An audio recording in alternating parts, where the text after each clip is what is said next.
E aí, hoje a gente vai contar uma história incrível, a de como um simples jornal semanal virou o coração, a alma, de uma comunidade para milhares de refugiados judeus alemães que fugiram do nazismo para a América. É uma história sobre perda, sobre resiliência e, olha, sobre a força impressionante da palavra impressa.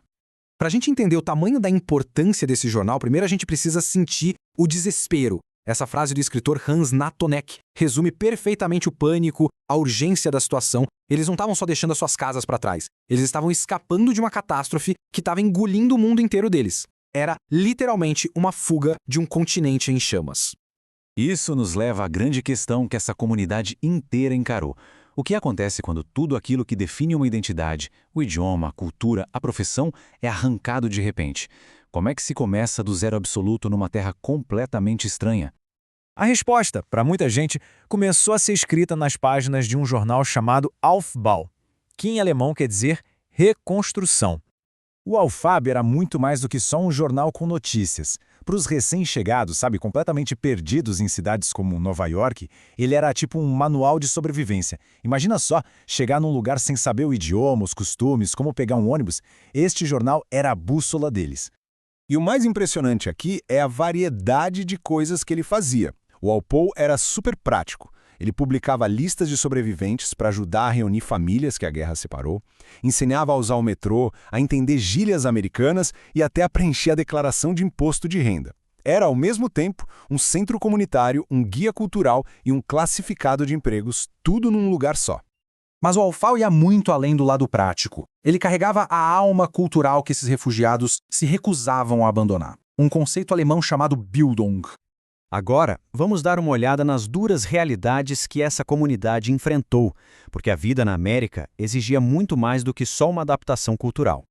Essa comparação aqui é chocante. Ela mostra o baque que muita gente sofreu. Profissionais super qualificados, médicos, advogados, professores universitários, de repente se viram fazendo trabalhos braçais para sobreviver. Médicos viravam faxineiros, donos de empresas viravam operários. Foi uma perda humilhante, não só de dinheiro, mas de identidade.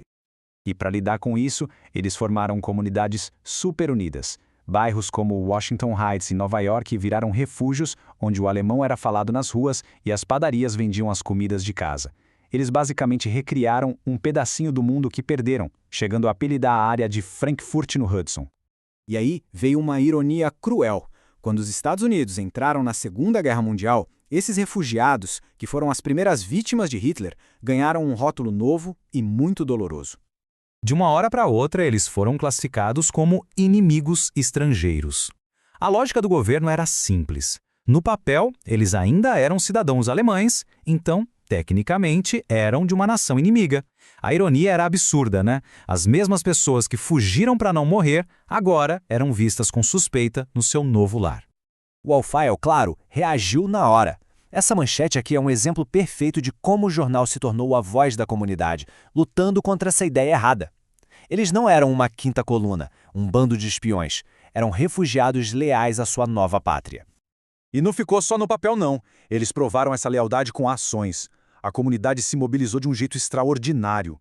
Eles se alistaram em massa no exército americano para lutar contra o mesmo regime que os expulsou. O Aufbau ajudou a organizar campanhas para levantar fundos para comprar um avião de caça, para promover doação de sangue e para incentivar a compra de títulos de guerra. E o ponto principal é este número, 180 mil.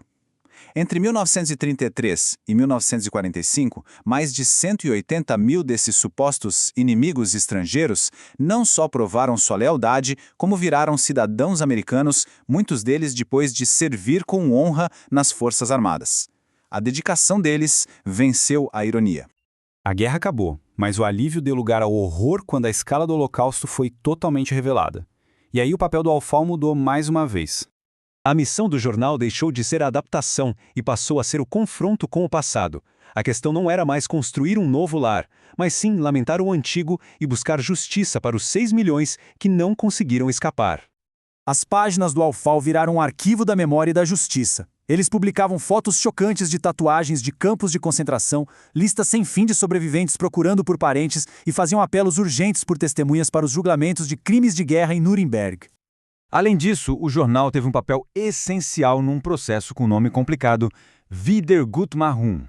A palavra quer dizer algo como reparar o mal feito ou reparações. A ideia era radical para a época, que uma nação deveria compensar financeiramente as pessoas pelos crimes que cometeu.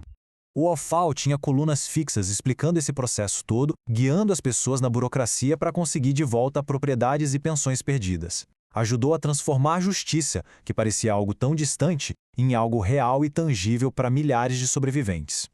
E para fechar, vamos ver como essa geração não só sobreviveu, mas floresceu, deixando um impacto gigante e duradouro no país que os acolheu. A contribuição dessa galera para a sociedade americana foi, assim, imensa.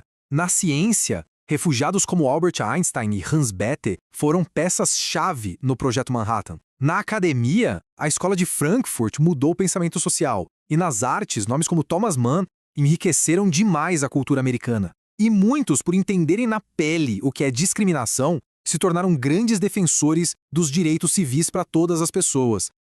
E o legado não parou por aí.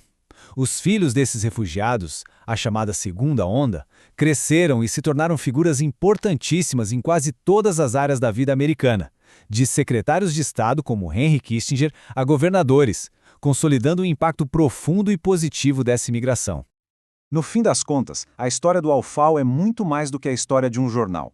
É a prova de como uma comunidade deslocada, armada só com tinta e papel, conseguiu reconstruir o mundo, preservar uma cultura e, no final, enriquecer a nação que a recebeu. E isso deixa a gente com uma pergunta para pensar. O Aufbau foi a âncora de uma comunidade na era analógica.